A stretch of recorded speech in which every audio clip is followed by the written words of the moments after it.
the greatest sports debate show on the For the first time since 2016, we have got a Game 7 in the NBA Finals.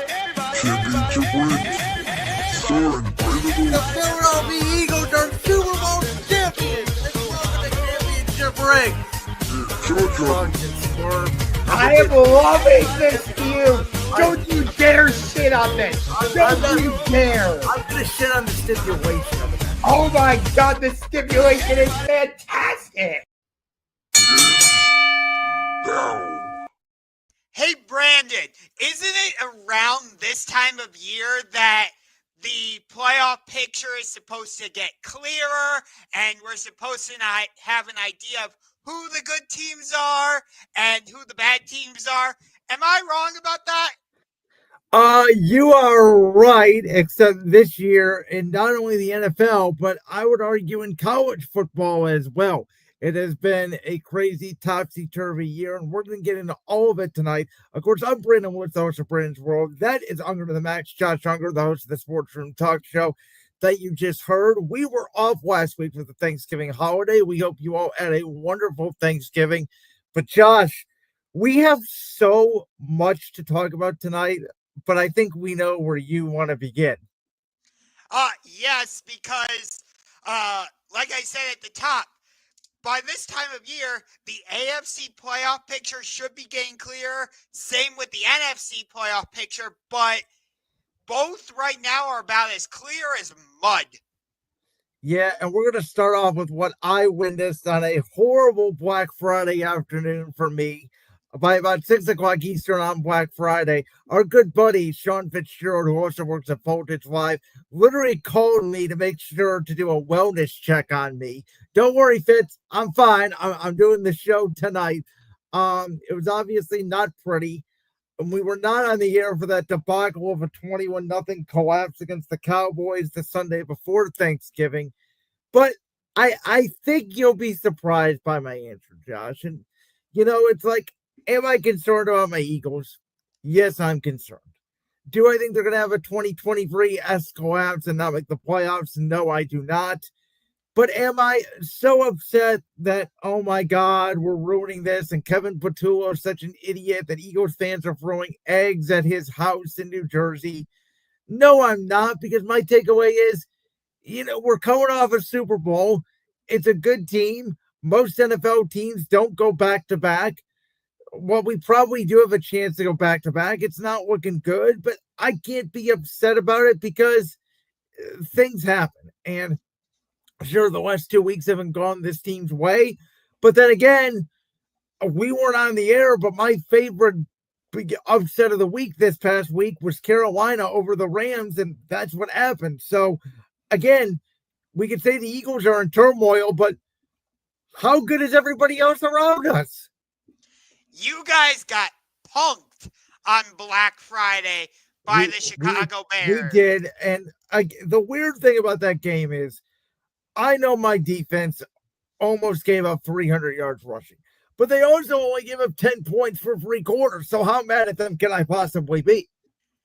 Do you know the last time we had a repeat NFC East champion? It was 2004. It was my Philadelphia Eagles. Yes. And with this recent skid that the Eagles have hit, guess who it's opened the door for? Dak Prescott. The team that me and you thought combined was going to win 9 games this year. You 4, me 5. And they are already at 6. And we're going to talk about this game, I'm sure. They have a very interesting game Thursday night against the Detroit Lions. And to me, I'll just say this. The only way I see my Eagles potentially losing the division, they have to lose Monday night against the Chargers, and the Cowboys have to win Thursday against the Lions. If those two things both happen, which they could happen, I'm not saying they won't, but if they do happen, that is the only way to me the door gets cracked. Yeah. By the way, if I'm the Dallas Cowboys, I'm not letting George Pickens hit free agency. I am signing him to a contract extension as soon as possible. Him and CeeDee Lamb together have been deadly. But getting back to this game, instead of talking about the Eagles, I want to give credit to the Chicago Bears because they have fully bought into what Ben Johnson has been selling. And I'll tell you what, yes, they should feature DJ Moore more in the passing game. I know you've expressed your opinion about that, but clearly they've become a run-first team. They've adopted that Detroit style of a two running back system with DeAndre Swift and who's the other guy again? But Monogamy, I forget to say his. Oh, Kyle Monungai. There it is. Monungai. He's a 7th round pick. So yes, and they were just able to run all up and down the field on you guys. I think against, by the way, Moro Ajourmo, Jalen Carter, and Jordan Davis, who absolutely did not show up, and the tackling looked like they were playing for a certain team that wears an orange helmet, not a green helmet. So, yeah, that to me was disappointing. And I will get to the Bears, but I want to save them a little bit more because we're going to talk about them way more in the next few topics. So, listen, I don't know what's wrong with this Eagles team. I don't. It doesn't look as bad as 2023, at least in my opinion, on the surface, because it doesn't look like they completely quit. It just looks like the offense has no rhythm. And I think they need to go more up-tempo, get in the more no-huddle. I think they need to throw the ball more early in the game to Saquon Barkley, Dallas Goedert, A.J. Brown, Devontae Smith. Finally, on that note, I looked up the stats. A.J. Brown had 10-plus receptions in that game, and then there was a huge drop-off until you got to Devontae Smith, who I think had 5 receptions. I looked up the stats earlier. And now it feels like they're overcompensating for A.J. Brown. And the thing that I don't get about Batul, and I've said this really since week 1 of the year, it seems to me like he either knows what the defense is doing and he can really call. Look no further than that first half against Dallas. They went up and down the field, 3 straight possessions, touchdown, touchdown, touchdown.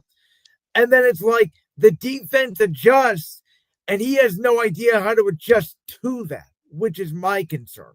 Because there's times where, like that drive to A.J. Brown at the start of the second half where it went bang, bang, bang, throw the ball to A.J. Brown, touchdown, 5 plays. How hard is that? It should not be that hard to get these guys more involved in the game plan. That's what I don't understand. And they're not running Jalen Hurts for whatever reason, which I think is hurting Saquon Barkley, along with the injuries along the offensive line. Yeah, and they asked this question a few times on the big sports talk shows, and in my opinion, the answer to that question is no. And of course, the question I'm alluding to is, do the Philadelphia Eagles have an identity? And like I just said, my answer, no, they do not. I think that they just think at this point that it's going to be 2024 and they're going to find a way to fix it and everything's going to be fine. And clearly it's not. I thought the Bears game, way more than the Cowboys game, because you can say what you want. Dak Prescott's always had great numbers against the Eagles. I thought it was going to be a close game. It happens. The fact that they got pretty much blown out on their own field on a short week with that defense, especially the way they were playing against the Packers and Lions, that's the wake-up call. Yeah. To go from giving up, 10 points to the Packers and 6 to the Lions? It was 9. No, it was 7 to the Packers, 9 to the Lions. Okay, so you gave up a combined 16 points. That's what it was. To go from that to what we saw on Black Friday in Philadelphia, might I add, against the Bears was kind of crazy. Well, and again, it was 17-9 in the fourth quarter, despite all that, which is just crazy to me. I wanted to ask you real quick, what was your take on, so the Eagles are down 24-15, and Nick Sirianni obviously goes for 2, and I know you have probably seen the debate on the internet. Greg Olsen and the Manuel Ocho were going back and forth. Greg Olsen was even oddly sparring with fans over this. I personally don't like it. I don't get it. Even if they get the 2 to cut it to 7, I think going from 9 to 8. But the argument that all these analytical people are making is, well, if you don't get the 2 points when you're down 8, it doesn't matter anyways, and you want to know how many 2-point conversions you get. I guess teams are doing this all over the sport. I don't get it. I don't get it. Yeah, teams have become a lot more aggressive, and at times it almost feels like they forget they have kickers. Look at the Detroit Lions, for example. What'd they go for? 4 or 5 Well, times? that's the other thing. Dan Campbell has forgotten. He thinks Dan Campbell's playing like Madden. I mean, they used to be the best 4th down in the league. Now, again, is that a Ben Johnson thing? Was that what made Detroit special? Was Ben Johnson and all the trick plays and all the crazy things to work on 4th down, and now it's not working? Like, I don't know, man. This football season's weird. It really is. And the wacky thing is, the teams we thought were going to be good really haven't been. And the teams we kind of wrote off, they're the teams rising up. Think about it. Right now, the Chicago Bears are the #1 seed in the NFC. Like, who saw that coming? So we both have the Bears being the 7th seed in the playoffs, and we both have them as a 10-win or 11-win team, and they're at 9 right now. And with their hard schedule coming up, they could certainly be, a 10-win team. They could be an 11-win team. But Josh, I wanted to ask you this question. So, I have a theory about what we've seen in the NFL this year, which is kind of what you mentioned. The bad teams that we thought were going to be bad are good, like the Indianapolis Colts, for example. Some people didn't buy in Jacksonville. They're now leading the AFC South. The Patriots, nobody thought would be this good. They're now the #1 seed in the AFC. And the teams that we thought were going to be great, Kansas City, Buffalo, Baltimore, Philadelphia, you can make the argument. Even Tampa, they feel very distant and could lose the NFC South to Carolina. I think that is going to happen, by the way. So here's my theory. Is in the NFL, I think over the last few years, we've seen a big shift. And that shift is, you mentioned for it more times, more people going for it on 4th down, whether it's a hit or miss, that's what they're doing. They're going for it more on 4th down, and they're going for it more when they get the touchdown. They're going for more 2-point conversions. My thought is, the NFL coaching has never been better, and quarterback play for the good teams has never been better. When you have those 2 combinations, it makes everybody in the league better.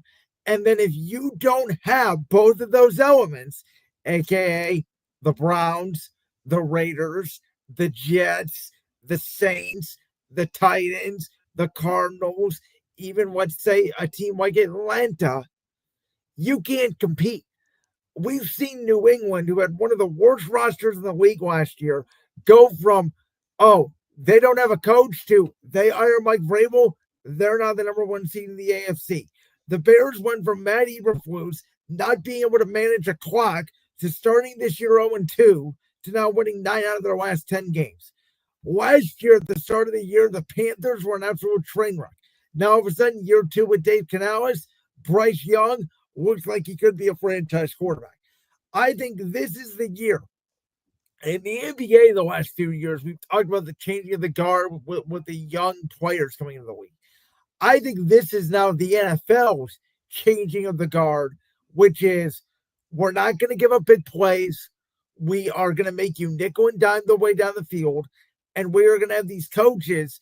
The best coaches are going to stand out. And if you have a coach and you have a quarterback, you're going to compete. And it's making the top less predictable and the bottom more predictable. Yeah.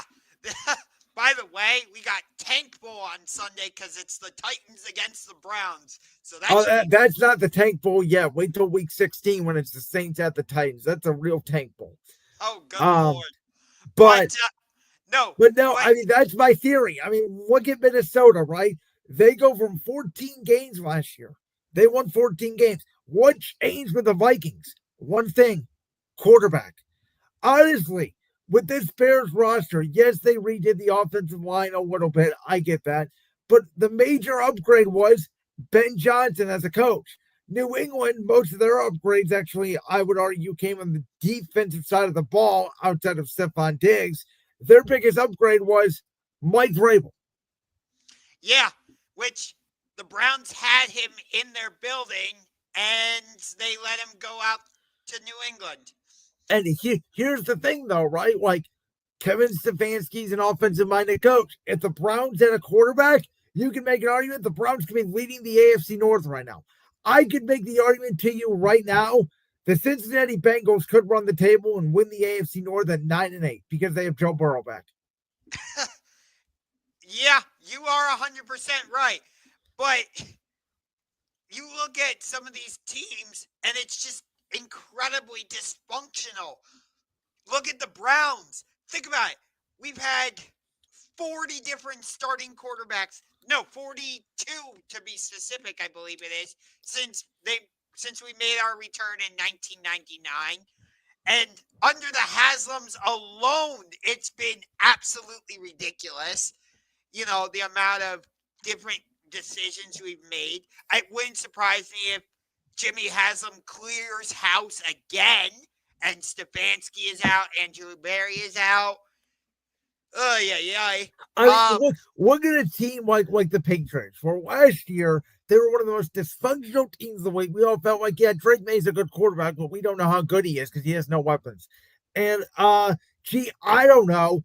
They're about to clinch the number one seed in the AFC in probably a couple weeks, and people are talking about if Mike Vrabel and Drake May are the next Belichick and freaking Brady.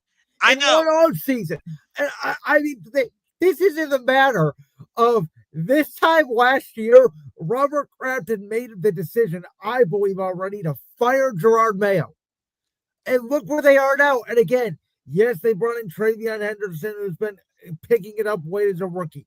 Yes, Stephon Diggs has helped the offense. But where's their major acquisition? I don't see anything that made you go, oh my God, look at what. It's not like the Patriots traded for Micah Parsons. No, but you know what Mike Vrabel brought to that organization? Stability. Let me just say this. Well, he brought a toughness and a culture because you can make an argument about stability, but technically, if you're going where I think you're going, the Browns have had stability technically for the last 6 years. Yes, but actually that's not quite where I was going, but I'm glad you brought it up anyway. Think about this. I think Robert Saleh, the 49ers defensive coordinator, is a good head coach. He just didn't get a fair chance because he was with an unstable organization. Well, I think he's brought stability back to the Niners defense. Let me put that in there, because even with all those injuries, we thought San Francisco was done. Hell, I think there's a great chance they pass Detroit, and if the Lions lose this game to the Cowboys, there's a real chance the Niners get in over the Lions in the playoffs. You're making my argument for me. That's exactly what I'm saying. If he gets another chance as a head coach with a stable organization, I think he could be a great head coach. But, during his first stint with the New Jersey Jets, they were not a stable organization. No, they're not. So, of course, it wasn't going to work. Theoretically, if the Browns decided to fire Stefanski, Robert Saleh would be at the top of my list. Well, I think he's going to another unstable organization. And here's the one thing I will say. I think there's another clear trend in the NFL that either you have to have a great offensive head coach, Ben Johnson, Sean McVay, Kyle Shanahan, etc. Or you could have a defensive head coach like a Sean McDermott, like a Mike Vrabel, or a culture guy, an alpha guy, Nick Sirianni, Dan Campbell. But if you're going to go either of those two routes, you have to have a phenomenal offensive coordinator and risk, like the Eagles did, Kellen Moore, like the Lions did, Ben Johnson, of them getting head coaching jobs. And you know that next year your team's probably not going to be that good. How Tampa Bay walked out with Dave Canales and Liam Cohen the last 2 years is beyond me, because it usually doesn't happen. So, where would you say Mike McDonald of the Seattle And, Seahawks fits in? you know what? That's a great question because I've heard this a lot about Mike McDonald, how he's, the defensive version of Sean McVay. He came in, and I'll give you credit. You were on this with the Seahawks. Mike McDonald has come in, and his side of the ball, it's what I always look for in a head coach. Their side of the ball instantly got better on defense. But I will say this. They upgraded significantly this year at offensive coordinator, going from Ryan Grubb to Quinn Kubiak, who we all missed because the Saints last year were a weird team. But I think Quinn Kubiak should be on the very short list of head coaching candidates this offseason. And if they get him, I'm not sure Seattle's going to be as good next year because I think Sam Darnold fits that scheme perfectly. So I do think McDonald's a great head coach. I like what he's doing. But is he a byproduct of the fact that on the offense side of the ball, he didn't have to do anything because Quinn Kubiak's running the show the way Joe Brady has done, similarly with McDermott, and McDaniels has done for Drake May in New England. And yet, when Josh McDaniels was a head coach, he completely failed. Yeah, I don't get it. He's the one mystery because you look at a guy like Shane Steichen. He's been, I would argue, a great head coach. I think he's gotten the most out of Daniel Jones he possibly could.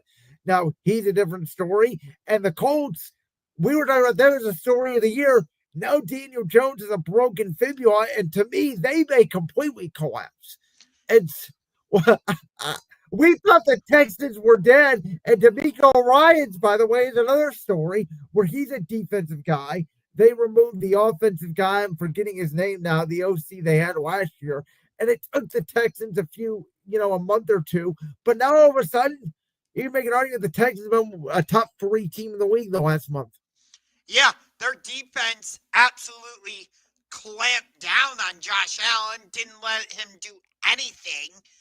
And then they go into Indy and bottle up the Colts. And I'm telling you right now, one of my games of the week this week is Sunday Night Football. That is a playoff game. The loser of that game to me is out.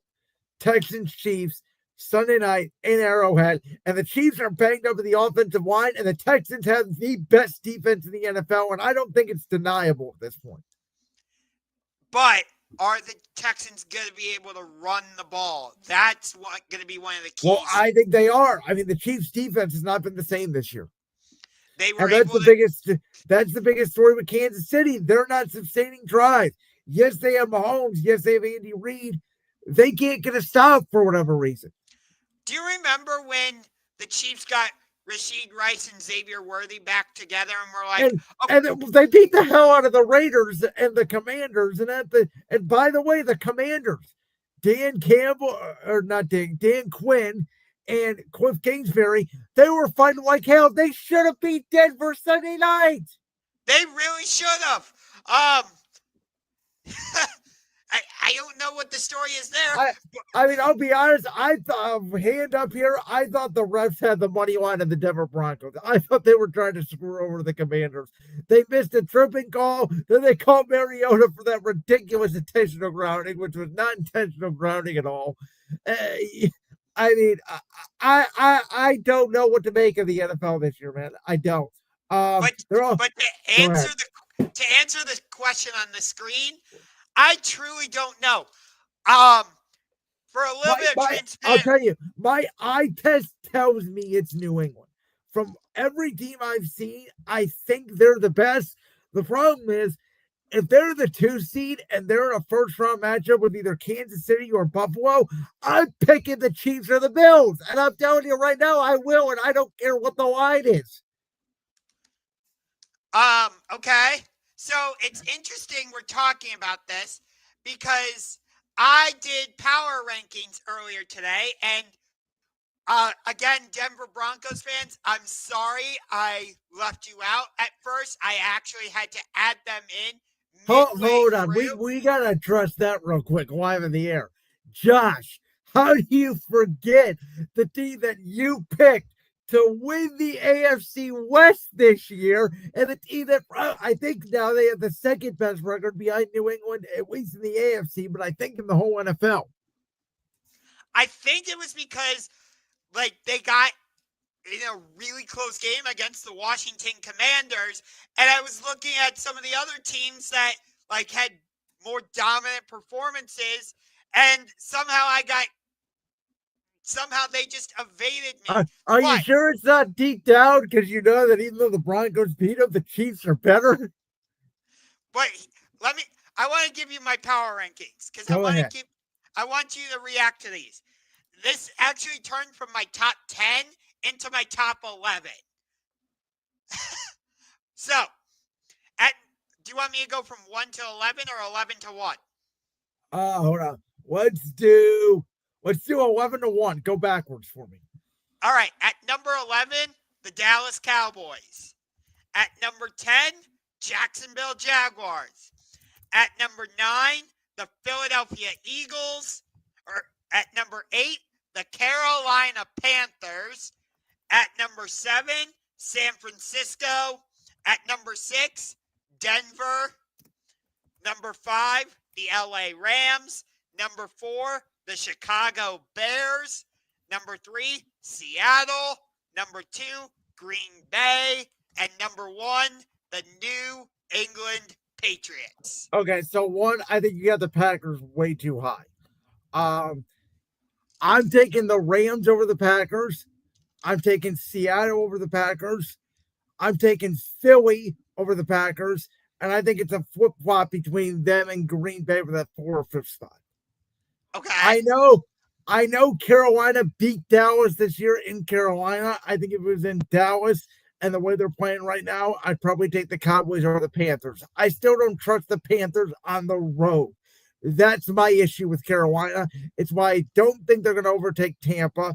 I think Tampa needs to be in there over Carolina because I trust Baker more on the road than I do Bryce Young on the road. If Tampa was healthier in terms of their offensive skill position, I would have put them in. But they still don't have Mike Evans. As far as I know, they don't have Chris Godwin. Yes, they just got Bucky Irving back. And yes, they have Emeka Ibuka. But if they were healthier, I would have put them in. But because they don't have Mike Evans and because they don't have Chris Godwin, at least as far as I know, I've got Carolina ahead of them. That's fair.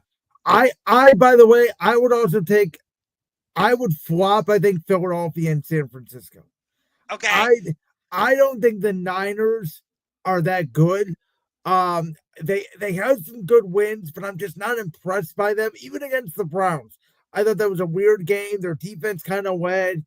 Brock Purdy didn't do anything special. I still don't trust Brock Purdy in a big playoff moment. And I will absolutely, even though he has not played well over the last month, we know, and we've talked about this on the show before, when it comes to big playoff moments, give me Jalen Hurts.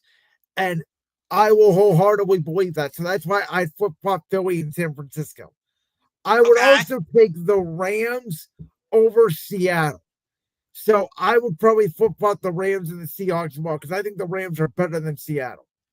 Well, yes, the Rams beat the Seahawks in LA a couple weeks ago. I'll give you that. But I'm not just talking about that. That's what the eye test tells me because over the last 2 weeks, Sam Darnold has not played well. They could have played me or you and beat the Minnesota Vikings. Their offense didn't have to do anything. No. And Sam Darnold is going to have to prove to me that he can literally get over the Rams because... And by the way, he did not play that well Sunday either. No, but he didn't have to. Well, again, that's the last 2 weeks, though. Against the Rams, he didn't play well. They lost against the Vikings. He did not play well, and they got away with it because the Vikings don't have a quarterback, basically. No, they had Max Brosmer or something. Who made a worse throw than Will Levis, if that's possible. That might be the worst throw in the history of the NFL. That was horrible. But since you have this topic bar up there in terms of MVP, I guess I'll just get to that right now. Yeah, go ahead. Drake May is still number 1 for me. That did not change. Matthew Stafford is at number 2. Dak Prescott has shot up to number 3. And because he is basically the offense for the San Francisco 49ers, I've got Christian McCaffrey at number 4. And at number 5, I went back and forth between Caleb Williams and Bryce Young. But because of what Carolina is doing, I gave the edge to Bryce Young. And Caleb doesn't have the numbers. And I like the fact that you dropped Jonathan Taylor out of the conversation because he has not had the same November that he had in September and October. And again, I think it's possible the Colts don't even make the playoffs. Yeah. Do you remember, they got off to this hot start, and we were both like, okay, maybe they are legitimate. But then you look at who they beat. They haven't really won at games against anybody legit. Yes, well, I will say they should have beat the Rams in LA. That fumble by Mitchell cost them that game. And they should have beat Kansas City in Kansas City. Yes, but they did not. And they only beat the Broncos because of the leverage call. Yeah. So you take that game out of the equation, who have the Colts really beaten? And remember, their big acquisition, Sauce Gardner, he's now dealing with a calf injury. So the only gripe I have in those rankings, I would flop Stafford and Dak. I think Dak's right behind Drake May now as the number 2 candidate in the NFL for MVP because of the expectations. Going into the year, Matthew Stafford, we thought his back could be hurt, yes. But we said if healthy, the Rams are a Super Bowl contender. I believe you even put them as the number 1 contender to the Philadelphia Eagles in the NFC at the start of the year. With the Cowboys, we both thought they were going to be a bad team. They were tanking. We both thought Dak Prescott may ask for a trade. And when their defense was bad, they may not have been winning, but Dak was putting up MVP numbers. I said very similar to Joe Burrow last year with the Bengals. And to me, Dak is the reason more so they're winning more so than their defense. Again, if I'm the Cowboys, I'm not letting George Pickens hit free agency. He has been a great complimentary receiver to CeeDee Lamb.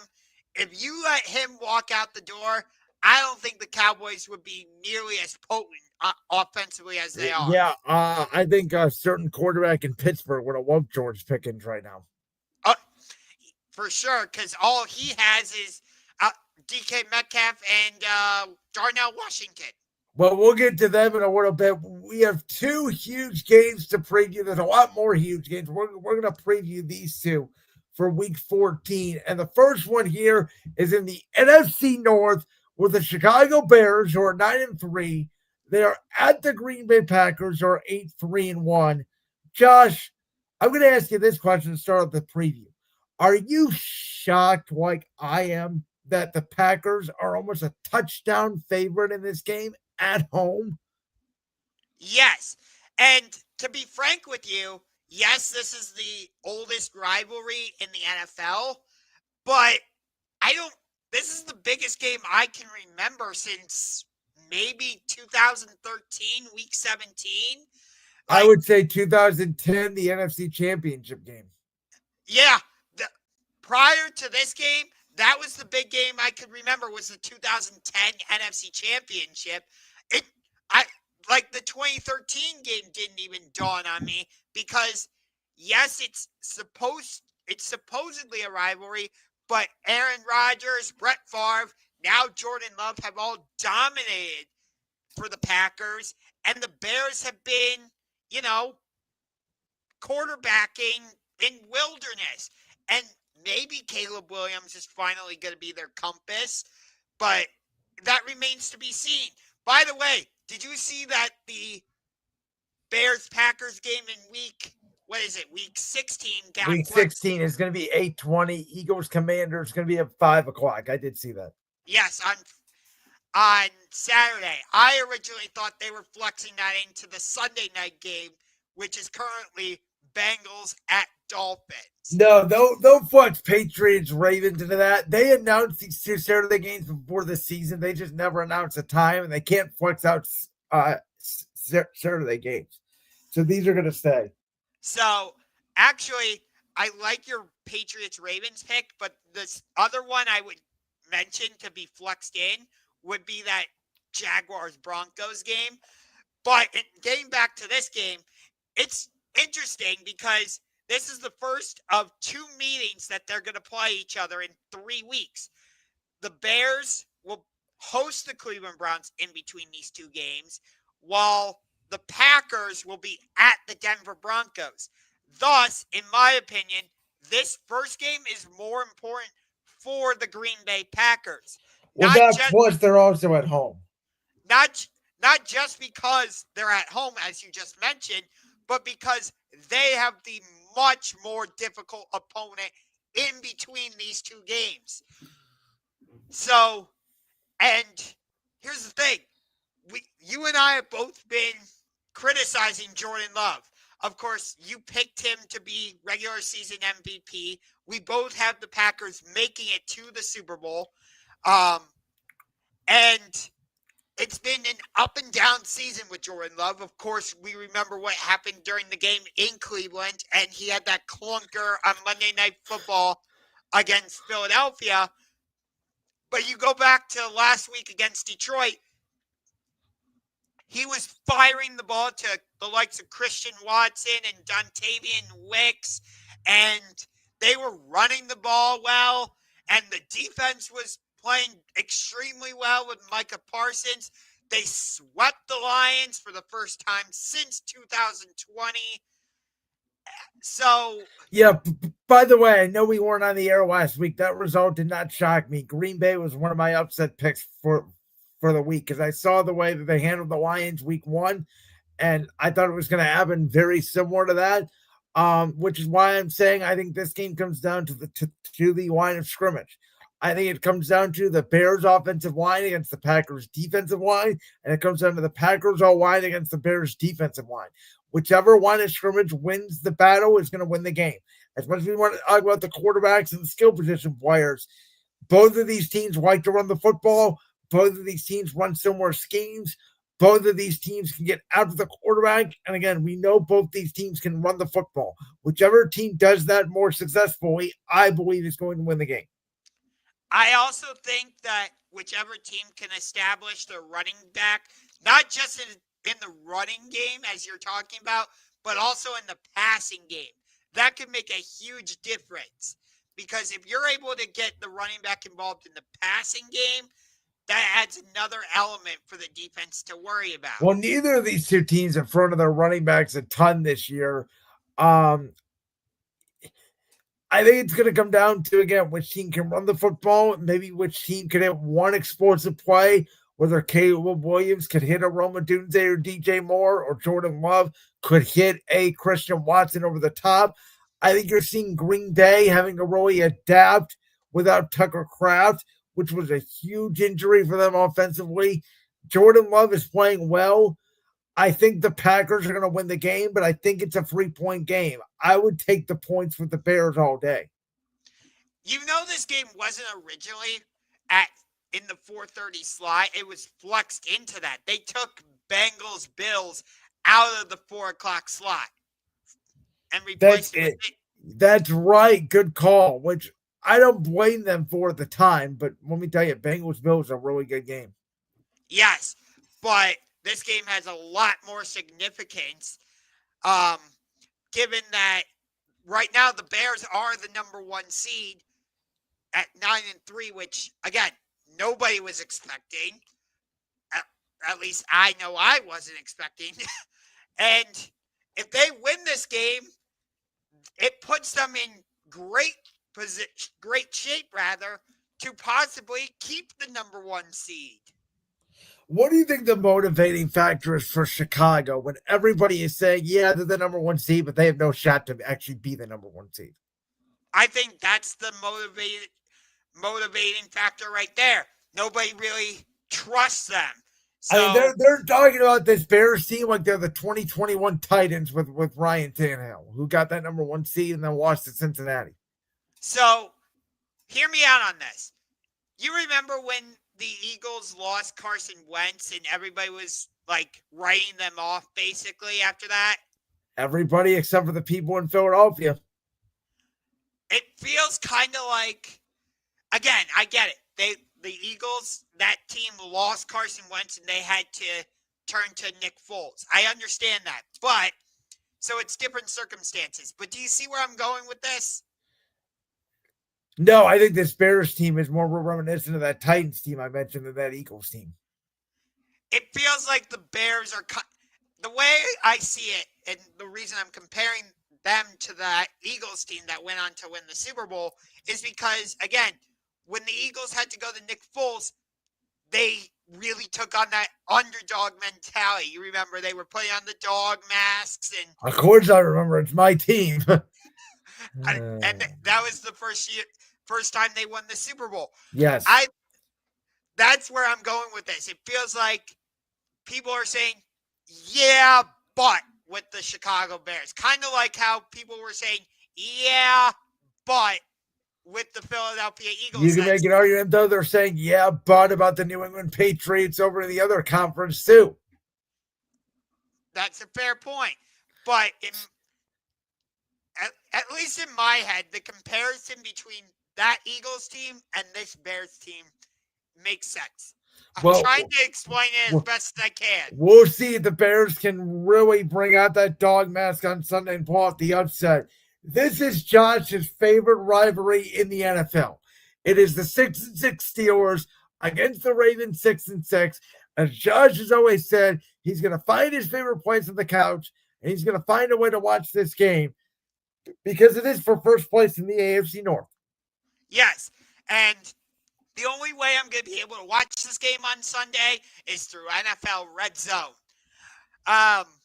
Because since the Browns are playing the Titans at home at 1 p.m., CBS isn't allowed to show a 1 p.m. game here in Cleveland. What the hell? But, yes, this is my favorite rivalry in all of the NFL. For me, it is a top 3 rivalry in all of sports. This has been one of the fiercest rivalries I can remember. You've had the greats like Joe. I have to mention him, Joe Flacco. You've had Troy Polamalu, Big Ben, Hines Ward, Ray Lewis, Terrell Suggs, Ed Reed, countless others. You've had, they always play each other twice a year, but God, they've played each other a third time in the postseason at least 7 or 8 times. Of course, they had the 2008 AFC Championship game. You had the game late in the season in 2008 in Baltimore when Ben Roethlisberger got his nose dislocated and they readjusted it. You had the Antonio Brown game where he stretched the ball over the goal line. This game always has a lot riding on it. It's not just for bragging rights. It's for AFC North supremacy. And it's no different in this game. Steelers-Ravens should not be a 1 o'clock game. It should never be a 1 p.m. game. Never. Josh, I'm going to make you angry, I think, with the answer I'm about to give you. Not only is this game not in my top 5 games this week at all, it's not even close. Okay. I don't care who wins this game. This game has no juice for me. In my opinion, neither of these two teams are worthy of being a playoff team. I think they both unequivocally, positively stink. The Steelers have no offensive identity at all. The Ravens have no offensive identity at all. Lamar Jackson is either hurt, has lost a step, or forgot how to play football this year. The Steelers, Tony Romo is drawing the same play the Buffalo Bills are running 30 times on Sunday, and the Steelers can't stop it. They just cut Darius Slay for Adam Thielen. They have the most expensive defense in the NFL, and they can't stop the run, even worse than what my Eagles did on Friday against the Bears. They have no offensive deep threat besides DK Metcalf, and they're forced to either throw the ball to Darnell Washington or Kenneth Gainwell. Where the hell Pat Fryermuth is going in this Arthur Smith offense, I have no idea. And quite frankly, if you ask me, neither of these two teams deserve it. And the most entertaining team in the entire division is the team that has 3 wins because their quarterback has been hurt almost the whole season. Yeah. The AFC North has been extremely disappointing this season. From the Ravens all the way down to the Browns. All 4 teams have been extremely disappointing this season. It wouldn't shock me if this game ended up being 14-10. It also wouldn't shock me if Baltimore blew the Steelers out because Lamar just finds the run game with Derrick Henry because the Steelers can't stop a nosebleed. Well, we thought the Ravens would do that against the Bengals, but this guy did not. This guy actually picked the Bengals to upset the Ravens. So no, that is wrong. The Ravens have been exposed, but so is Pittsburgh. These two teams are not good. They're both terrible. I know, but for me, it's still. And by the way, this whole rivalry thing, everything you mentioned about the rivalry before I started this topic was over 10 years ago, mostly. And you think I give a shit? Again, to me, rivalries are all based off of what's happening now. I don't see the great rivalry in the NFL right now besides Chiefs-Bills. I think right now that's the only real rivalry in the NFL. Rams-Seahawks could get there. Niners-Rams could get there. But even like Niners-Seahawks, back in the day, it was a great rivalry. Now it's not. That's how I look at rivalries. It's what are you doing for me now? And since Joe Flacco and Ben Roethlisberger have left, and we've had this iteration of Kenny Pickett or Mitch Trubisky or Russell Wilson versus Lamar or Snoop Huntley or whoever the Ravens want to throw out there, it doesn't feel the same. No, it doesn't, but it's still Pittsburgh-Baltimore. And for me, okay, that's great. That means it's going to be 13-10. And in this case, I don't care. I want to watch it. Well, how about this? If both teams were 1-15 going into week 18, hypothetically, would you still want to watch it? Probably not. Actually, yes. Okay. Well, you are fit for rivalries then, I guess. This game's got no juice for me. I mean, they're talking about Mike Tomlin potentially getting fired. Wait a minute. Did you hear about this? They were not only were Steelers fans booing Renegade, which is the song they play at Acrisure Stadium when the Steelers defense needs a big stop, but they were fans at the game against the Bills were chanting, "Fire Tomlin." Because they're sick of it, because it's been 9 years of 9-7 or 9-8 BS. And that's what this is. And I think Steelers fans are finally waking up. They're watching the Patriots going, wait a minute. In 1 year, they go from 3 wins to 10, and we've been winning 8 games for 9 years. What the bleep are we doing? But it's not in the Steelers' culture to fire coaches midway through the season. Well, you know what? Maybe they need to change the culture. It wasn't in the Bears' culture to have an offense for the first 100 years of their existence until this year. I mean, seriously. Well, they were stuck on the 85 Bears since 1985. It's now 2025. And now they're like, holy crap, we have an offense. What about the Packers, who for 15 years didn't give Aaron Rodgers a defense? Why do they have no idea how to react to this team? Because their defense is actually good and they don't know what it's like. Hey, Steelers, maybe you should try investing in the offensive side of the ball for once in your life. I mean, they did draft Will Howard out of Ohio State. Oh, goody. You know what? Mike Tomlin could probably win 8 games with him. It won't matter. They'll win 8-9 games. They might win the division, and then they're going to get their doors blown off. Do you know the last time they won a game, a playoff game, when they scored an offensive touchdown? Good God, it's been a while. I think it It was was against the it was the Dolphins with Matt Moore, because the game they won against the Chiefs, which was one of their last playoff wins, I believe, they kicked 6 field goals. I remember they did that in the season opener last year against Atlanta. Like, Jesus. Like Pittsburgh. I think these fans have fun. I think this NFL season, with all these bad teams all of a sudden being good, has finally woken up Steelers fans to be like, what the hell are we doing? We have Aaron Rodgers and we can't throw the ball more than 5 yards. I know. I don't get it. They got their. When's the last time you see the Steelers defense run on for 100 yards? 101, 250, and Tony Romo is drawing the freaking play on the teleprompter, telling the Steelers, "You need to do this to stop it," and they're just standing there watching it over and over and over and over again. Ay. All right, let's get to our other Week 14 top games. There's so many games this week. There's so many more entertaining games, in my opinion, than Steelers Ravens. So I know it's on your list, but we're starting here at number 5.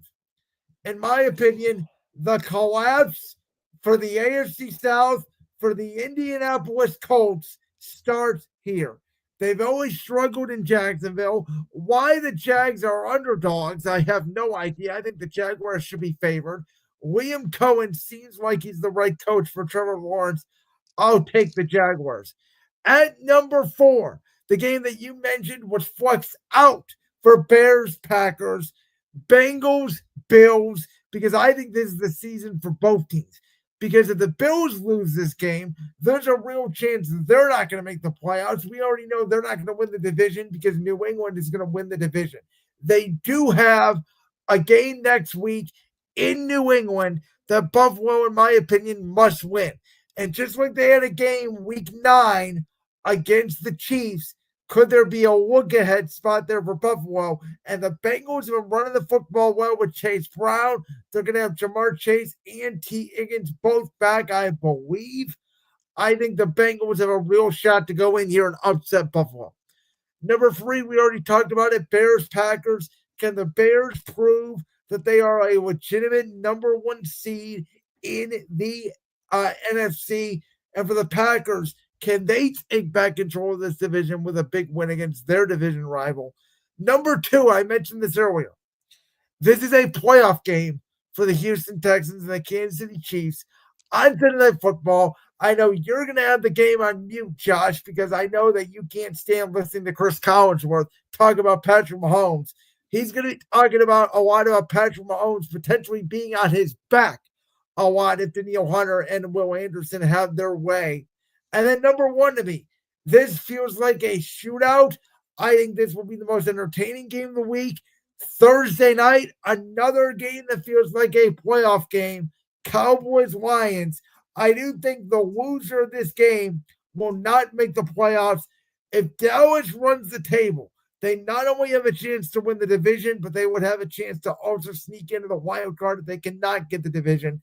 For the Lions, obviously, if they don't make the playoffs, no matter how the season ends, no matter what their injuries look like, it would be a disappointment. So here we go. Thursday night, Sunday night, 2 1 o'clock games, the 4:25. The number 6 game on my list, by the way, was Eagles-Chargers. So Steelers-Ravens at best was 7 for me. Okay. I actually did a top 6 list. So I'm bending the rules a little bit. My honorary mention is actually Titans-Browns, even though it's 2 terrible teams. It's Cam Ward against Shedeur Sanders. If you remember, all the talk leading up to the draft was Cam Ward is going to go number 1, and Shedeur Sanders is going to be shortly behind him in the first round. Well, that's not how it played out. Cam Ward goes number 1, and then Shedeur falls all the way to the 5th round. Now they're set to go head-to-head in a matchup of 2 terrible teams. But if the Browns win, they pick up their 4th win of the season. And surprisingly, they're not eliminated from playoff contention yet, which is shocking. But still, so that's my honorary mention. At number 6, the game you also have at number 6, if Justin Herbert was healthy, this game would be higher. Eagles, Chargers. If I feel like this is going to be an Eagles home game, even though it's in LA, because, well, SoFi hasn't really felt like a Chargers home game or a Rams home game, although more so Rams than Chargers, I would say. But still, I like the Chargers, but if Justin Herbert is out, it takes some of the excitement and interest away from this game. And the fact that the Eagles are having a total offensive identity crisis, it takes some of the intrigue away from this game for me. At number 5, no, I will not have the TV on mute. I'm willing to listen to Chris Collinsworth this time around. Does it change the tune? What changes the tune? Because the last time I did that and tried to listen to the game through the ESPN app on radio, I couldn't get the broadcast. Okay. So you are right. This is a playoff eliminator. It is the Houston Texans taking on the Kansas City Chiefs in Arrowhead. And I think that's what gives the Chiefs an advantage, the fact that it's a night game in Arrowhead. You know how well Patrick Mahomes plays in Arrowhead during night games, and I think he might be able to find his rhythm. But if Danielle Hunter and Will Anderson have a say, he might end up on his backside. But by the same token, I don't fully trust Houston's offensive line. And C.J. Stroud is just coming back. They actually played better offensively with Davis Mills, I felt like. So that's a little interesting caveat in this whole thing. At number 4, you mentioned it, the Colts. They do not play well when they go down to Duval County for whatever reason. The Jaguars have just continued to beat them over and over and over again. And now the Colts are in free fall. And here the Jaguars are, even without Travis Hunter and Brian Thomas not playing his best, they are now currently, leading the division. And Jacksonville has already played their 2 games against Houston. Indy, I believe, still has another game against Houston left. And these 2 teams have to play each other again down or up in Indy. I believe that is week 16, if I'm not mistaken, or maybe week 17. But either way, I think this game is more important for Jacksonville because because you want to show that, yes, we are a legitimate contender. At number 3, I've got the Dallas Cowboys taking on the Detroit Lions Thursday night football. Amon-Ra St. Brown, we'll see if he's healthy for this game. I don't expect Sam Laporta to be healthy. This game is indoors, so the weather's not going to be a factor. I don't trust Detroit's defense, and I think they're going to be without Terry and Arnold, so I expect Dak Prescott to go nuts. But it will be a shootout because that's just how Dan Campbell is. But if I had to make a prediction right now, Dallas is walking out of Detroit with a win. Yeah, and you know what scares me about that is everybody's on the Cowboys. And I feel like I should be on the Cowboys too, and I'm doing it in spite. Fair enough. At number 2, the Chicago Bears at the Green Bay Packers. This game was flexed into the 4:30 slot for this week. It was absolutely the right decision. I would have suggested they flex out Texans Chiefs, but they obviously didn't. But we know the playoff implications. They play each other twice in the next 3 weeks. Like I said, I think it's more important for the Packers because they will be at the Denver Broncos next week before playing at the Bears, whereas the Bears host the Cleveland Browns. So even if Chicago loses this game, they get a get-right game next week. So it's more important for the Packers. And at number 1, this should be no surprise, Steelers-Ravens. No explanation needed. All right, well, Josh, you're the bigger college football guy than me on the show, but we had a crazy rivalry weekend in college football that was arguably overshadowed by another story that we'll get to in the next topic. But listen, I told you 2 weeks ago, the last time that we were on the air, I did not care that they did not play anybody, and you can make an argument they still haven't played anybody. I think Ohio State's the best team in the country. I don't think it's close. I think Indiana's probably second. I never bought your Texas A&M that they were number 3, and look what Arch Manning did to them West Saturday night down there in Texas. I still think they're going to make the CFP, obviously. But it's another weird year for college football. It was a good rivalry weekend. We had some good games. Georgia Tech gave Georgia a little scare. Auburn obviously gave Bama a scare. LSU almost giving Oklahoma a scare. But at the end of the day, not a ton of upsets, not a lot of craziness really going on. Yeah.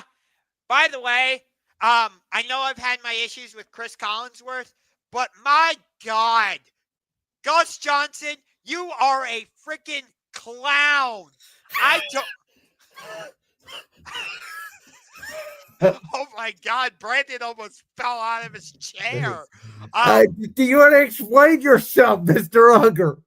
I don't want to hear him or Joel Klatt, for that matter, call another Ohio State game. My God, it's when those two are calling a game for Ohio State, it sounds like they work for the Ohio State Buckeyes. Good. Jeremiah Smith! Maserati Marvin Harrison. Oh my God. It was honestly annoying. It's more annoying to listen to Gus Johnson call an Ohio State game than it is to listen to Chris Collinsworth during a Chiefs game. Josh's Penn State side is coming out of him, ladies and gentlemen. So thank God I will not be watching the Big Ten Championship. That outside Alabama, Georgia, that's the best game of the weekend. By the way, College Game Day will not be at the Big Ten Championship. They will be down at Atlanta for the. Well, of course they will. I mean, that's the game of the week, Alabama, Georgia, the rematch.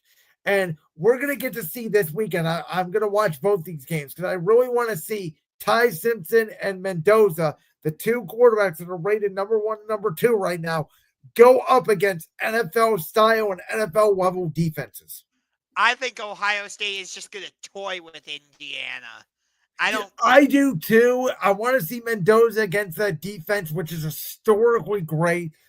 I believe Ohio State's as good, if not better, than 2019 LSU because I think they have a better defense than that LSU team. And I think those two receivers could equal what Justin Jefferson and Jamar Chase were to that team. Good God, Jeremiah Smith. First of all, I didn't think that was a touchdown on that first series, but point aside, because it didn't end up mattering. If it had been they toyed with Michigan. I mean, even Michigan went up 6-0. You're like, oh, they have no shot to win this game. Yeah, even when Michigan was up early, I was like, yeah, Ohio State's still going to win. Whatever. Yeah, I mean, it was 17-9. It felt over, and Matt Patricia's been a wizard there. Ohio State just says it's the talent, but it's also their coaching. What Ryan Day has done since that Michigan debacle last year, I'm sorry, I don't mean to sound like an Ohio State homer because you know I'm not. You just watch them and you go, they could beat the Titans, the Raiders, the Jets, the Saints, and probably the Browns. I don't know because of the Browns defense, but they're better than like 4 NFL teams. So the Georgia-Alabama game isn't the only rematch happening this weekend because you also have BYU Texas Tech, which is a rematch. I don't care about that game. To me, we have 9 playoff spots decided to me. And the Big 12, the Mountain Championship, and the ACC Championships are going to decide the other 3 spots, and none of those teams have a shot to win the national championship. I do think Texas Tech has a legitimate chance, if they get placed in the right spot in the bracket, to run the table and win the national championship. I believe in the Red Raiders and what they're doing. Well, you also believe in Texas A&M, and look what they did. Ever since you said they believed in them, they fell out of a cliff. They had to come back down 27-0 after they ran into a security guard, and they lose to Arch Manning. Texas is in an interesting spot. I don't buy Texas should be in at all. I think it's ridiculous. If you put Texas in, then Bama should have been in a year ago. That's my argument. You know who I think doesn't belong? Vanderbilt. I don't think Well, no, Vanderbilt. they don't belong either. I'll tell you right now, in my opinion, these are the 9 teams that do belong, and I could be missing one. So I'm going to exclude the Big 12 champion, the Mountain West champion, and the ACC champion. There's only 3 spots for each one of those. But I think Why Mountain West? Because there's going to be a Mountain West champion. That's going to be one spot, right? Aren't they a part of the Power 5? No. It's probably good. You're thinking of the group of 5 teams. It's probably going to be either Tulane or James Madison that get that spot, not a Mountain West team. Okay, that's fair. But I think out of the Big Ten, you're going to have Ohio State, you're going to have Oregon, you're going to have Indiana. To me, that's it. That's your 3. Out of the SEC, you're going to have Alabama, you're going to have Georgia, you're going to have Texas A&M, you're going to have Oklahoma. So that's 4. I also think Notre Dame deserves to get in. So that's 5. They're actually doing the rankings right now. Utah, it comes in at number 15. Vanderbilt is at number 14. Texas comes in at number 13. Okay, that's right. That's about right. That's where I would have Texas. I don't think you should have 3 losses and deserve to get in. I know that they were on the road, and I know they lost to the likes of Georgia and Ohio State, but you can't have 3 losses to me and get in. So hopefully they have not revealed number 12. Ole Miss is the other one I was thinking about. So Ole Miss, another SEC team. So that's there. I just mentioned to you. 5 Miami SEC. is number 12. What does Miami have to do to jump over Notre Dame? Miami beat Notre Dame. What the hell?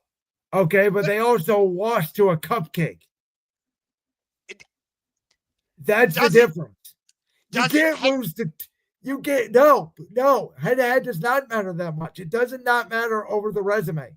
Are you kidding me? What? No, the resume matters more than head-to-head. That's what the committee has told you. They are looking at body of work over head-to-head. That is literally their definition of the committee. BYU comes in at number 11, and I would expect Alabama to be at number 10, and then Notre Dame at number 9. I'm surprised Texas only moved up 3 spots, considering they took down the number 3 team in the country. Again, it's because they have 3 losses. Head-to-head does not matter. It is the body of work, and losses matter more than wins. This committee, which is why they need to get rid of the committee and go to a. No, all right. No. Hold on. Notre Dame comes in at number 10. So they just raised Alabama up because Alabama beat Georgia this year. They just beat Auburn. The SEC matters more than Notre Dame without a conference. So that makes sense to me. I would have because that game was so close, I would have actually dropped Alabama a little bit in the rankings. Again, though, when you're dealing with the SEC, that matters more. Trust me, I get it. The SEC is the most dominant conference. No, it's not. The Big Ten is. The Big Ten, to me, is overall better than the SEC. Alabama comes in at number 9.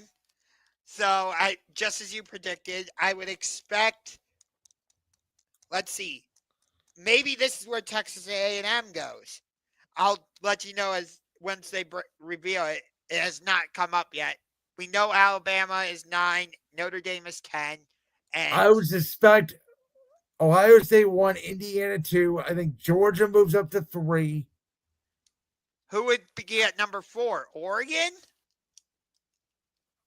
Maybe. I think it's between Oregon and Oklahoma.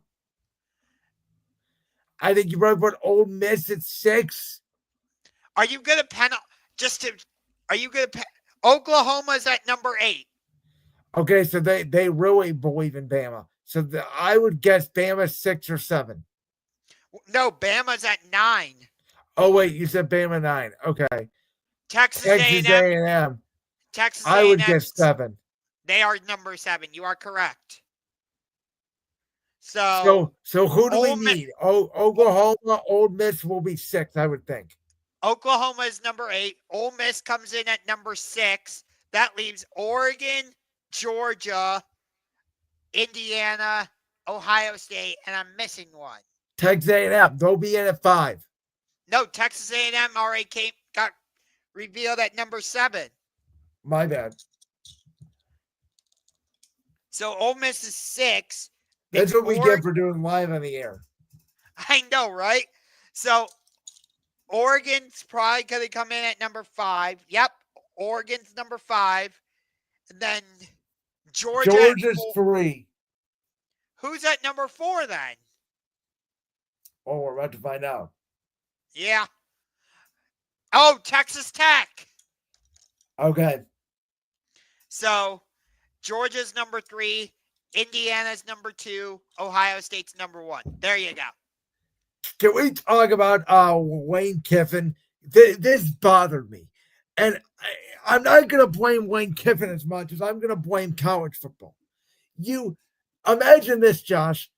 Kevin Stefanski tomorrow gets a call. He's going to become the new head coach of the New York Giants, and he's going to immediately leave the Cleveland Browns. You might be like, all right, I want Kevin Stefanski gone. But it's just the point. You cannot have a coach leave another team in the middle of a college football contending championship in the middle of the season. It's just so wrong to me. Well, he wanted to stay at Ole Miss to finish the season before going over to LSU, but Ole Miss said, no, you can't. It shouldn't even be a discussion. It should be, you shouldn't even be allowed to have talks with teams until after the season, in my opinion. That's hard, though, because you got because of the calendar. Well, that's why they need to push everything back. No, the college football needs to have an off season. And if high schools need to push back the signing date or whatever for these schools, go ahead and do it. I don't care, because that's what needs to happen. The off season needs to start the day after the national championship game. That's the day it starts.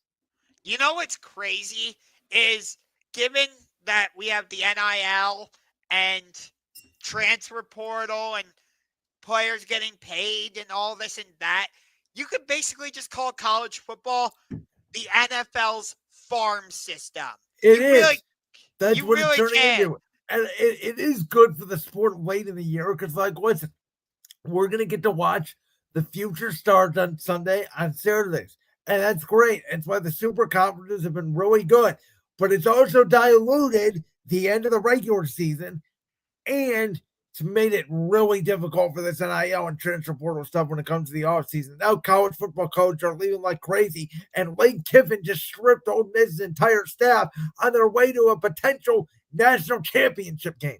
I mean, they had a real shot to make the national championship game and then get pounded by Ohio State, but they had a real shot to make it. Yeah, by the way, Lane Kiffin is allowing his offensive coordinator, Charlie Weiss, to stay at Ole Miss to finish the season before coming over to LSU. So there's that little nugget. But yeah, and by the way, I think it's like if they win the national championship, they get to pay Lane Kiffin a certain amount of money or something. But you know, Wayne's a snake in the grass. He's a louse. He really is. I didn't like this at all. This is terrible for the sport of college football. That this was talked about more on College Game Day than the rivalry weekend in college football, which is supposed to be so sacred. That basically Lane Kiffin turned this into a LeBron 2010 decision. He really did. And do you remember when Florida fired Billy Napier earlier this season? People thought he was going to go there, and quickly the Gators were kind of removed from the conversation, and it only came down to LSU and Ole Miss. Like, if he went for the NFL at the end of the season, I wouldn't have been mad at him. He had that right. Jim Harbaugh did it a year ago. But did you ever hear oh my God, Jim Harbaugh is for sure going to win Michigan? We heard inklings of it, maybe the week of the national championship, but it was mostly having to do with the scandal. It wasn't like, oh my God, Jim Harbaugh's out here publicly flirting with the Chargers to pay him more money. Yeah. And Lane Kiffin was publicly telling LSU and Ole Miss, whichever one of you will pay me more money. And I believe he got similar offers from both schools. It's a joke. Now, by the way, I'm not going to say I'm rooting against him. I'm not going to say I'm rooting for him. I think he will do well at LSU, but I think it's going to take more time than he thinks. I think there's a real possibility they don't even make the college football playoff next year. I mean, the SEC is brutal, and he gets to play Ole Miss next year. And how are you going to look those players now at LSU in the eye and say, boys, I got your back, when I just turned on Ole Miss less than 2 years into my tenure? And I believe that game is at Ole Miss, if I'm not mistaken. Yeah, they're going to need extra security. They're going to burn down the building. I know. Yeah. It's a disgrace. I'm angry about it for the sport of college football. That every year at this time we do this about college football. This is supposed to be the celebratory end of the season. That we're going to celebrate all these great athletes and the seniors in their final games in the college football playoff.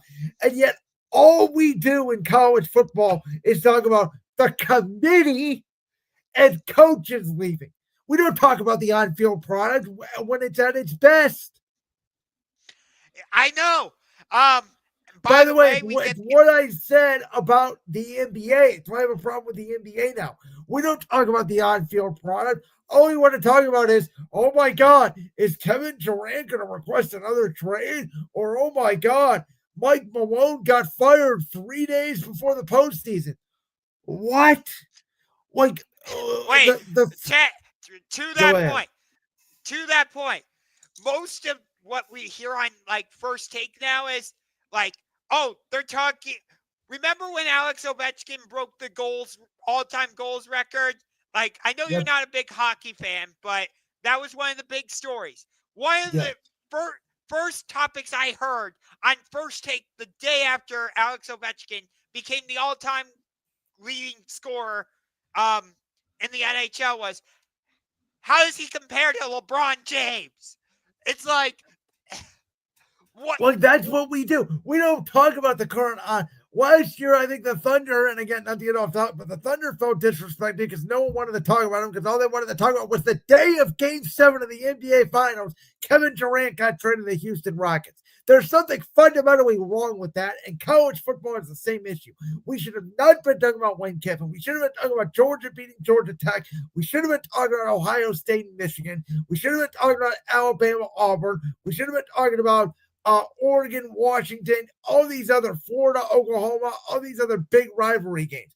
And instead, all we talked about was this jackass and whether or not he was going to make a decision or not. And that's the truth. I'm sorry, folks.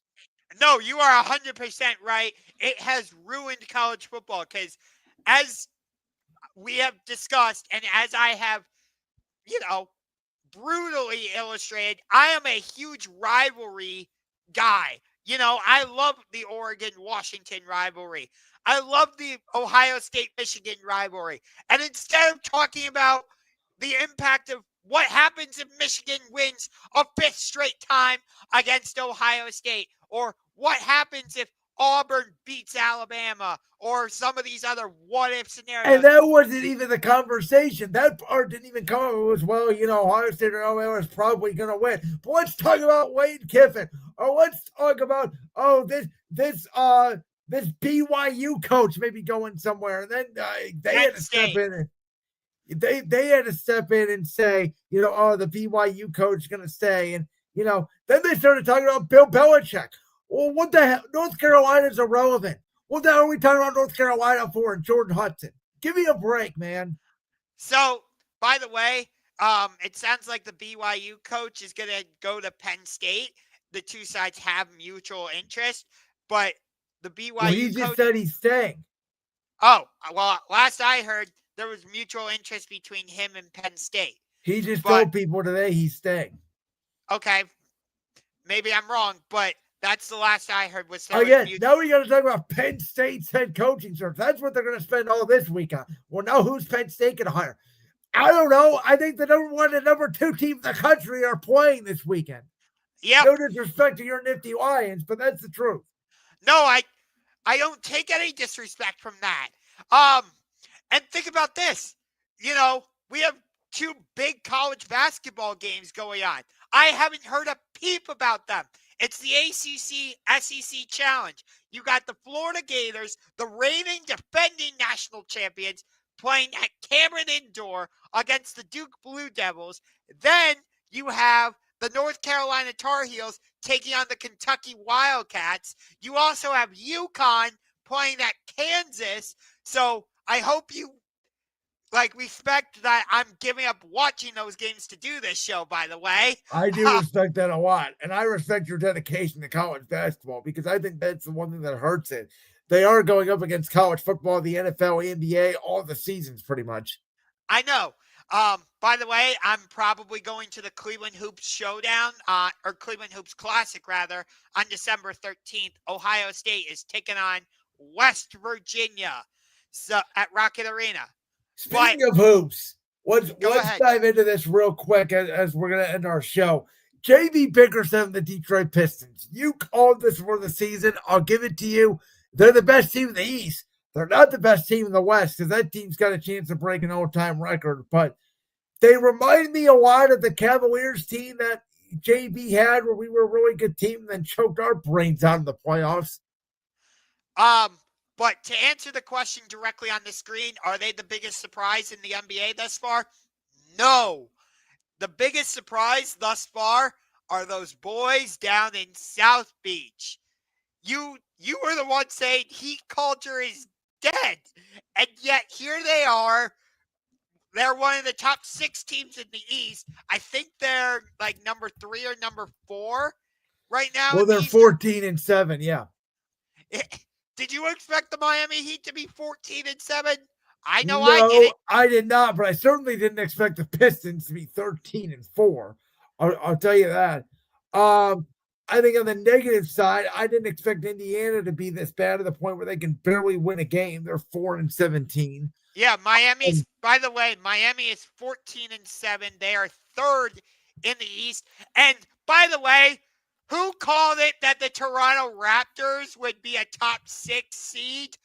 You did. It's also still very early. We got to remember the NBA season hasn't hit till Christmas yet. But usually if you're 13-4, you're going to be a top 6 seed. So as long as the Pistons stay healthy, I mean, I think Cade Cunningham could be an MVP candidate this year. Though if the Thunder go 74-8, it's going to go to SGA again because he's going to get 30 points a game on the free throw line. Oh, stop calling him a free throw merchant. Well, he is. Again, here we go again. How many points per game did he average from the free throw line? About half his points. He's just that good. But He I'll can't tell be you, that good when he's barely got the ball in his hands. The refs are already blowing the whistle. I'll tell you this. One of the biggest disappointments thus far has been our hometown team. What the hell? We don't care about the regular season. That's why I'm not calling us this one. We're playing Naquin Tomlin and Jalen Tyson and whoever the hell else we're playing out there. We're not even playing our guys. We gave up 41 to Peyton Pritchard. Yeah, well, we're giving up 40 to everyone. No one's playing defense in the NBA. Have you seen these scores? They're like 125 to 120. I know. Let me float this idea out there. Go I ahead. didn't think I was going to suggest this, but remember, we made that trade with Indiana for Karis LeVert, and I did like the addition of Karis LeVert. So just hear me out. Indiana gets Jared Allen. The Pacers give us Obi Toppin and a first-round pick. Are we ready to put Mobley at the 5? That's what it comes down to. I kind of like the lineup of Mobley at the 5 and Dean Wade at the 4. I'm still worried about Mobley's body as a center. I think he's too skinny. If you're gonna get in there and bang with the likes of Ware from Miami and the guys the Knicks have and Karl Anthony Towns and those guys and even Detroit with Jalen Duren, I'm not sure Evan Mobley can handle it physically. Fair enough. So But I don't know. I'll be honest with you. I've watched less NBA basketball this year than I usually have at this point in the year, which is not a lot. I watched opening night and occasionally here and there I've seen a little bit of the Lakers. I've seen a little bit of Houston. I've seen a little bit of Detroit, and that's about it. I've probably watched more Thunder games than I have Cavs games at this point. Unfortunately, I will not be able to watch AEW Dynamite tomorrow when my two favorite wrestlers face off in the Continental Classic because I will be at Rocket Arena for the Trailblazers against the Cleveland Cavaliers. But since I brought up wrestling, surprise! Go ahead. I'm going to like you because I'm not saying a word. Trust me, I watched your video on Brandon's World, and I commented on it. I saw you commenting on this. War Games was child's play compared to AEW Blood and Guts. I think I did not watch War Games, but I know everything that happened because I watch recap videos and stuff like that. Well, wait a minute. If you didn't actually watch the show, then you can't say that. I watched recap videos. I saw highlights. You can't watch recap videos and highlights. It's not the same thing. You can't go on Twitter and agree with everybody on Twitter when you haven't watched the damn thing. You told me in that video, you said there were no table spots. There was one table spot in the men's match. There was none in the women's match. The way they did it with the superstars coming out from the ring entrance was terrible. I thought it looked beautiful on TV. I thought it was executed terrible. The whole show was off from the beginning. It was not a good show. I will be the first to stand up here in a minute. You know I admit when things are bad. I did not enjoy that show. Trust me. I do like that Braun Breaker is getting a title shot against CM Punk. I hope Braun Breaker just destroys him. But I think they're going to hold on to that till WrestleMania. There's probably going to be interference by this masked man. Austin Theory. Could be Chris Jericho. We don't know. I think the fact that they have him as a guy who did not reveal himself could mean maybe it's not Austin Theory. Maybe it's somebody else. There's speculation it's Seth Rollins, but I highly doubt that. It's not Rollins. If it was Theory, I kind of think they would have revealed it last night. So I'm starting to think it's going to be Jericho. Jericho is not that. But they don't have to have him in the mask. They can have him be somebody else when the time comes. That's what I'm saying. The guy who was under the mask at Survivor Series does not have to be the guy it actually is because he was never revealed. That part is true, yes. But I mean, how many storylines in Mask has AEW done? I know a bunch. WWE has done it a bunch too. It's no trope at this point. Can somebody try something new with anything? We have hit a wall creatively in professional wrestling. Everybody is doing the same thing across the board. Yes, except our double cage match was actually violent. Listen to him. Our double cage match. Okay, Dave Meltzer. But I'm hopefully going to be able to watch World's End. I have not been able to watch the past couple AEW pay-per-views. Actually, the last pay-per-view I watched was All Out when Hangman defended the title against I'm shocked you just don't go back and watch them later during the week at a convenient time for you. I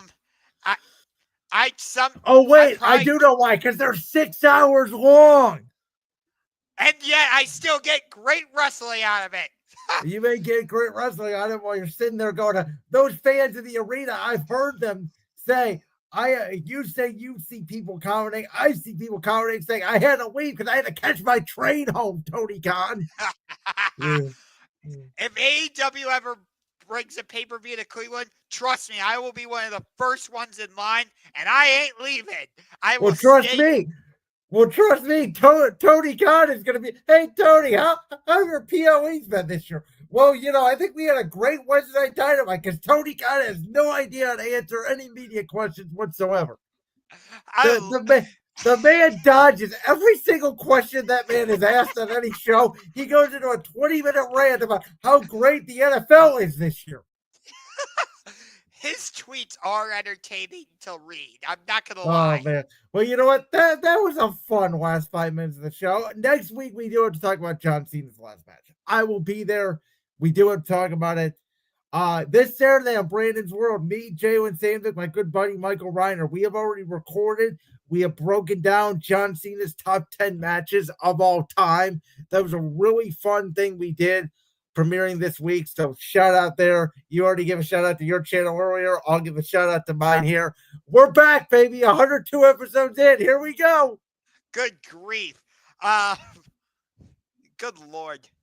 Man, that was all right, guys. We're gonna wrap it up for the night. We appreciate you guys. This has been episode 102 of Championship Rings. We'll be back next week. As always, I'm Brandon Willis, host of Brandon's World. He's Ungar the Max, host of the Sports Room Talk Show. What I will call AEW's #1 fan, Josh Ungar. I'll call you WWE's #1 fan. Well, Brandon that's not even close. I'll tell you that from some of the other people I know. But with that being said, we'll see you guys next week, and peace.